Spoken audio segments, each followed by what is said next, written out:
2023 October 7 രാവിലെ സമയം 6:15 റോഷ് ഹഷാനയ്ക്ക് ശേഷം ഇസ്രായേൽ പുതുവത്സരത്തിലേക്ക് പ്രവേശിച്ച സന്തോഷ നിമിഷങ്ങൾ.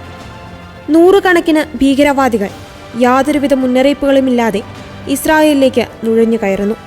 പട്ടണങ്ങളിലേക്ക് പ്രവേശിച്ചതോടെ ആക്രമണം അഴിച്ചുവിട്ട ഭീകരർ ഓടി രക്ഷപ്പെടുവാൻ ശ്രമിച്ചവരെ വളഞ്ഞിട്ട് കൊന്നൊടുക്കിയ ഭീകര സമയം. വയലുകളിലേക്കും കട്ടിലിനടിയിലുമെല്ലാം ഒളിച്ചിരുന്നവരെ സ്ത്രീകളെന്നോ കുട്ടികളെന്നോ ഭേദമില്ലാതെ ഹമാസ് തിരഞ്ഞുപിടിച്ച് കൊലപ്പെടുത്തി.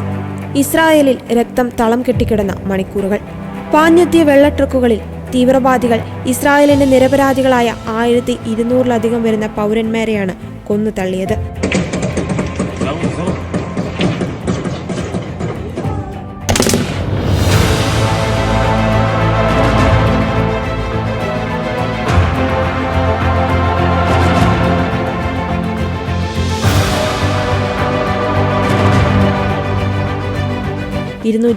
ലേറെ പേരെ ബന്ദികളാക്കി.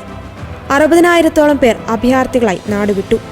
ഇസ്രായേൽ അന്നോളം പുലർത്തിയ സുരക്ഷിതത്വബോധവും ആത്മവിശ്വാസവും അപ്പാടെ തകർന്ന ഒളിയുദ്ധം. മണിക്കൂറുകൾക്ക് ശേഷം ഹമാസിന്റെ കേന്ദ്രങ്ങൾ ലക്ഷ്യമിട്ട് ഇസ്രായേൽ പ്രത്യാക്രമണം തുടങ്ങി. ഇന്നോളം ഇസ്രായേൽ നടത്തിയ പോരാട്ടങ്ങളിൽ 80% ഹമാസ് ഭീകരരെ ഇസ്രായേൽ ഉന്മൂലനം ചെയ്തു. പശ്ചിമേഷ്യയെ യുദ്ധഭൂമിയാക്കിയ ഇസ്രായേൽ ഹമാസ് സംഘർഷത്തിന് 1 വർഷം തികയവേ യുദ്ധഭൂമിയിലേക്ക് ആശങ്കയോടെ കണ്ണും കാതും കൂർപ്പിച്ചിരിക്കുകയാണ് ലോകരാജ്യങ്ങൾ. 1 വർഷം തികയുമ്പോൾ ഇസ്രായേൽ ഹമാസ് സംഘർഷം ഇറാൻ ഉൾപ്പെടെയുള്ള രാജ്യങ്ങളിലേക്ക് വ്യാപിച്ചിരിക്കുകയാണ്. ബെയ്റൂട്ടിൽ കനത്ത ആക്രമണമാണ് ഇസ്രായേൽ ഇപ്പോൾ നടത്തിക്കൊണ്ടിരിക്കുന്നത്.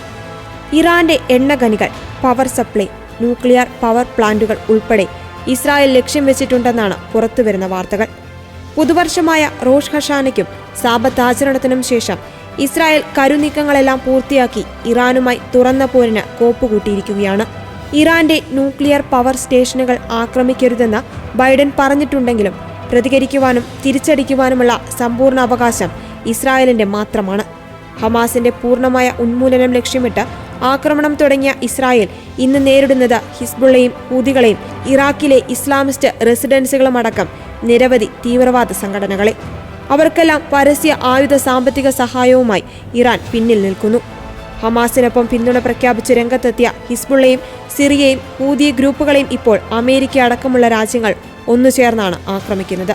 ഇസ്രായേൽ പൗരന്മാരെ ഇല്ലാതാക്കിയ ആരെയും ഇന്നോളം ഇസ്രായേലിന്റെ ചരിത്രത്തിൽ വെറുതെ വിട്ടിട്ടില്ല. അതിനാൽ ഇനിയുള്ള മണിക്കൂറുകൾ നിർണായകമാണ്. ഇറാൻ വലിയ തെറ്റു ചെയ്തു, അതിനവർ പശ്ചാത്തപിക്കേണ്ടി വരുമെന്ന് നെതന്യാഹു പറഞ്ഞിട്ടുള്ളതിനാൽ ഇറാനെതിരെയുള്ള കനത്ത പ്രഹരമാണ് അണിയറയിൽ ഇസ്രായേൽ ഒരുക്കിക്കൊണ്ടിരിക്കുന്നത്.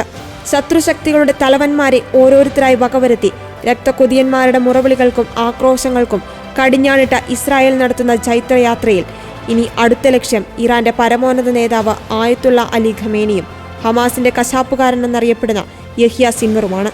ഇതിനോടകം തന്നെ ഇസ്രായേലിന്റെ പണിപ്പുരയിൽ അവർക്കുള്ള ചുവപ്പ് വൃത്തങ്ങളും വീണു കഴിഞ്ഞു. ഇനി വരുന്ന അതിനിർണായകമായ നിമിഷങ്ങളിൽ ഇറാന്റെ തീവ്ര നിലപാടുകൾക്ക് ഇസ്രായേൽ അറുതി വരുത്തുമെന്നും ഇസ്രായേലിൽ സമാധാനം പുനഃസ്ഥാപിക്കപ്പെടുമെന്നും ഉറപ്പ്.